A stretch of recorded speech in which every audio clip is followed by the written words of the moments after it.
Indonesia, kamar mandi yang sedang disikat Tuhan. Operasi Pembungkaman Kaum Muda, oleh Christovita Wiloto, Chairman Strategik Indonesia. 1. Rekor Muri yang bikin nangis. Bayangkan, 703 tahanan politik dan 2.573 anak di bawah umur ditangkap. Ini bukan prestasi, ini adalah operasi pembungkaman kaum muda terbesar sejak reformasi. Jika negara bangga dengan angka ini, mereka sedang memecahkan rekor sebagai pelatih senyap paling ambisius di dunia.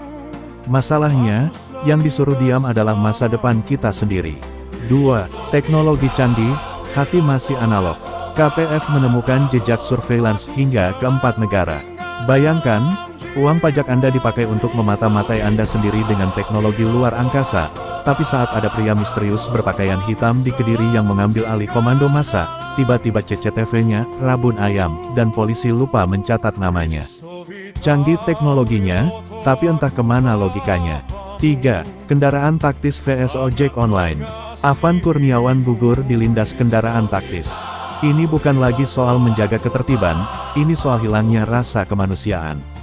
Ketika negara lebih memilih melindungi harta pejabat, yang dijarah secara sistematis, yang anehnya dibiarkan, sementara rakyat kecil dianggap hama, disitulah kita tahu bahwa timbangan keadilan sedang dipakai buat nimbang beras di pasar, bukan buat hukum. 4. Sandiwara di ruang sidang. Ada 115 BAP yang dibedah, dan hasilnya malicious prosecution atau penuntutan yang jahat. Pelajar disiksa, aktivis dipenjara, tapi aktor intelektual di lapangan bebas berkeliaran bahkan sempat mampir menonton sidang Del Pedro Marhen dan kawan-kawan. Ini bukan proses hukum, ini adalah audisi drama kolosal yang sutradaranya sedang hilang ingatan. 5. Jangan tolak undangan VVIP ini. Tuhan Yesus Kristus saat ini sedang memegang sapu lidi dan karbol, beliau sedang membersihkan Indonesia dari kerak-kerak busuk kekuasaan. Beliau memanggil anak muda Indonesia untuk ikut kerja bakti ini. Indonesia akan bersih, dengan atau tanpa Anda. Tapi kalau Anda diajak, itu adalah kehormatan level VVIP. Jangan ditolak, karena Tuhan tidak butuh asisten, beliau hanya butuh saksi atas keajaibannya.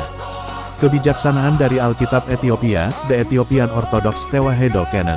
Dalam konteks pembungkaman ini, mari kita merenung melalui kitab-kitab yang dijaga oleh tradisi Ethiopia. Heno 94 ayat 9, celakalah kamu yang melakukan ketidakadilan dan membantu penindasan, karena kamu akan binasa secara tiba-tiba. Makna, penguasa yang merasa kuat dengan alat surveillance lupa bahwa ada mata yang lebih besar yang mengawasi mereka. Yobel, Jubilis 23 ayat 19, mereka akan berjuang satu sama lain, orang muda dengan orang tua, dan orang miskin dengan orang kaya, demi hukum dan perjanjian. Makna, krisis Agustus tahun 2025 adalah pemurnian di mana anak muda berdiri teguh demi kebenaran melawan sistem yang korup. Mazmur 10 ayat 17 dan 18 versi Mekobian Etiopik, engkau mendengar keinginan orang rendah hati, engkau menguatkan hati mereka untuk membela yatim piatu dan yang tertindas. Makna, suara 2.573 pelajar yang disiksa tidak akan hilang, Tuhan sedang menguatkan tulang punggung mereka. Ezra Sutuel, 4 Ezra, 11 ayat 42, engkau telah menindas yang lemah lembut, engkau telah menyakiti yang damai, dan kesombonganmu telah sampai kepada yang maha tinggi. Makna, kematian Afan Kurniawan dan 12 warga lainnya adalah titik di mana kesombongan kekuasaan telah mengetuk pintu langit. Sirah 21:5, doa orang miskin naik dari mulutnya ke telinga Tuhan, dan keadilannya datang dengan segera. Makna, laporan KPF adalah bentuk fisik dari doa-doa yang terkumpul, keadilan sedang dalam perjalanan. Doa Bapa kami dalam perspektif pembersihan bangsa. Bapa kami yang di sorga, dikuduskanlah namamu. Datanglah kerajaanmu, jadilah kehendakmu di bumi seperti di sorga.